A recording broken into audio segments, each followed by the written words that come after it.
इंसाफ दिलाने वाली जज आज खुद न्याय के लिए दर दर भटक रही है।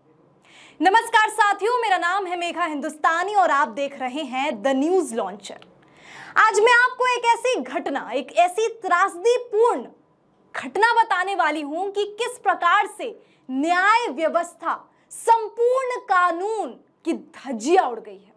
जी हां, एक महिला जज जिसके साथ शोषण होता है और अपने शोषण, जिस प्रकार से उसके साथ शोषण होता है, उसके खिलाफ वो सीजेआई को पत्र लिखती है और अब उस जज को ही मार डालने की धमकी मिलती है। जरा सोचिए, एक कोर्ट में आम इंसान न्याय की अपेक्षा करते हुए जाता है कि उसे इंसाफ मिलेगा और उसी कोर्ट की न्यायाधीश, जज खुद इंसाफ पाने के लिए आज दर दर भटक रही है। दरअसल मामला बांदा का है। बांदा में महिला जज सबसे पहले तो पिछले साल 15 दिसंबर 2023 को सीजेआई डीवाई चंद्रचूड़ को एक पत्र लिखती है। पत्र में वो बताती है कि किस प्रकार से उसके साथ शोषण हुआ और शोषण हुआ तो हुआ, उसके खिलाफ कोई कार्यवाही नहीं हुई, कोई निष्पक्ष जांच नहीं हुई। यानी एक जज को, एक महिला जज को इंसाफ नहीं मिला। इंसाफ पाने के लिए वो सुप्रीम कोर्ट के दरवाजे खटखटाती है, लेकिन बदले में उसे क्या मिलता है? 28 मार्च 2024 को एक रजिस्टर्ड डाक के जरिए एक चिट्ठी प्राप्त होती है और उस चिट्ठी में जान से मार डालने की धमकी मिलती है। उस महिला जज को, जिसके साथ शोषण होता है, जब वो अपने साथ हुए शोषण के खिलाफ बात कहती है, न्याय मांगती है, तो बदले में उसको मार डालने की बात कही जाती है। सबसे पहले मैं आपको बता दूं कि सीजेआई को उन्होंने पत्र में क्या लिखा। उन्होंने पत्र में लिखा कि मैं एक महिला जज जो लोगों को न्याय दिलाती हूं, आज खुद न्याय मांग रही हूं। मुझे आज एक भिखारी की तरह महसूस हो रहा है। उन्होंने पॉश एक्ट की भी बात की। पॉश एक्ट वो एक्ट है जिसके तहत फीमेल वर्कर्स को, जिस प्रकार से अगर कोई भी हरासमेंट या किसी भी प्रकार का केस बनता है या कोई भी उनके साथ गलत होता है, सेक्सुअली असॉल्ट होती है वो, तो उसके खिलाफ जो एक्शन लिया जाता है, तो वो कहती है कि पॉश एक्ट भी आज फेल है। किसी भी कानून के तहत कार्यवाही नहीं होती। न्याय दिलाना तो छोड़िए, निष्पक्ष जांच की कमेटी तक नहीं बैठती। और जब एक कोर्ट में, जरा सोचिए, कोर्ट में जहां पर इंसाफ पाने के लिए आम आदमी जाता है, वहां पर जज को खुलेआम छेड़खानी होती है, बदसलूकी होती है। और जब वो अपने सीनियर्स को इसके बारे में बताती है तो महज 8 सेकंड की सुनवाई में इसे रफा दफा कर दिया जाता है। कहां है कानून व्यवस्था? मैं पूछती हूं, कहां है कानून व्यवस्था? वह कानून व्यवस्था एक महिला जज को इंसाफ नहीं दिला पा रहा, तो आम आदमी किस अपेक्षा से, किस उम्मीद से कोर्ट के दरवाजे खटखटाएगा? उस चिट्ठी में अपना दर्द व्यक्त करती है महिला जज कि किस प्रकार से उनके साथ हुए शोषण पर कुछ भी नहीं होता और उन्होंने सुप्रीम कोर्ट को भी इंगित किया है, कटघरे में खड़ा किया है सुप्रीम कोर्ट को भी कि आखिर सुप्रीम कोर्ट तक इस मामले में चुप्पी साधा हुआ है। वो सीजेआई को कहती है कि मैं अपने गार्जियन को ये पत्र लिख रही हूं। और अब आप हैरान हो जाएंगे जो मैं आपको बात बताऊंगी। वो इच्छा मृत्यु की मांग करती है। वो कहती है कि मुझे परमिशन दिया जाए कि मैं अपनी इच्छा से अपना देह त्याग दूं। जरा सोचिए उस मानसिकता, कितना दर्द भरा है उस जज की इन बातों में। अभिव्यक्त हो रहा है वो दर्द जो इच्छा मृत्यु मांग रही है वो।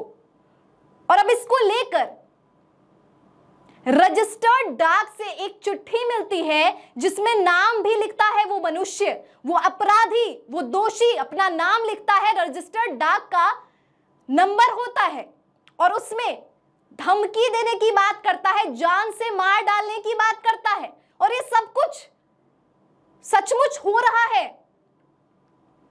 अब इसको लेकर सीसीटीवी कैमरा चेक करने की बात कही गई है उस पोस्ट ऑफिस में, ताकि ये मालूम हो सके कि वो शख्स कौन था।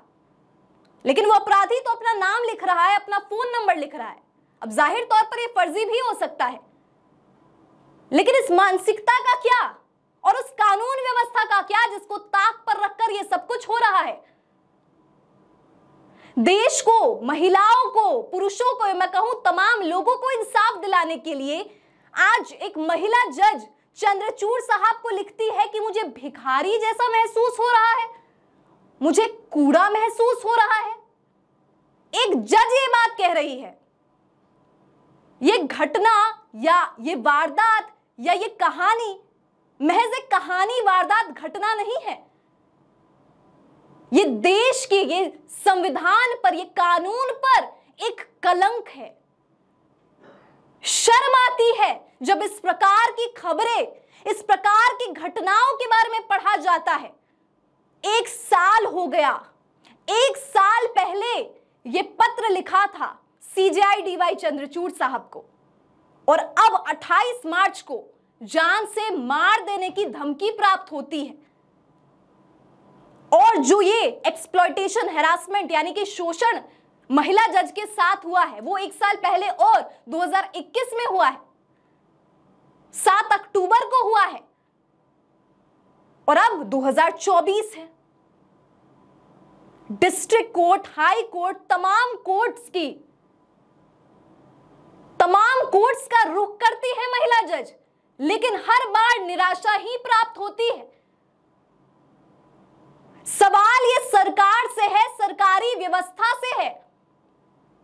क्या कानून, क्या संविधान, ये तमाम ये जो सिस्टम है वो सुचारू रूप से चले, किसकी जिम्मेदारी बनती है?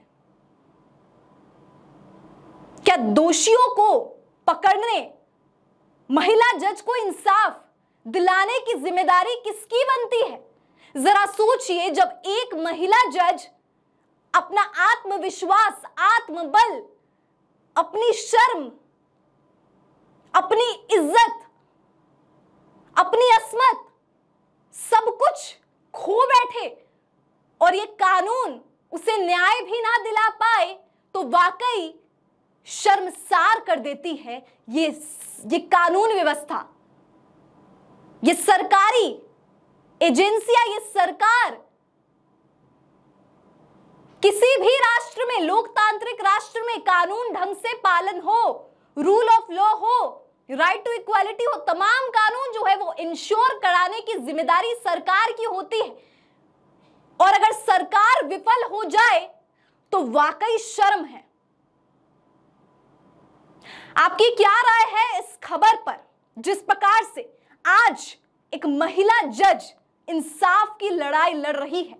और ये आज से नहीं, 2021 में जब से उनके साथ ये शोषण हुआ है, इलाहाबाद हाईकोर्ट से लेकर तमाम जगह उन्होंने गुहार लगाई। ना सीनियर सुनते हैं, ना हाईकोर्ट में मामला लिया जाता है, महज 8 सेकंड की सुनवाई होती है और केस को रफा दफा कर दिया जाता है।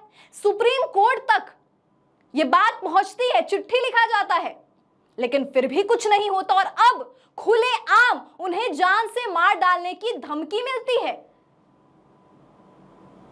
क्या ये कानून व्यवस्था है?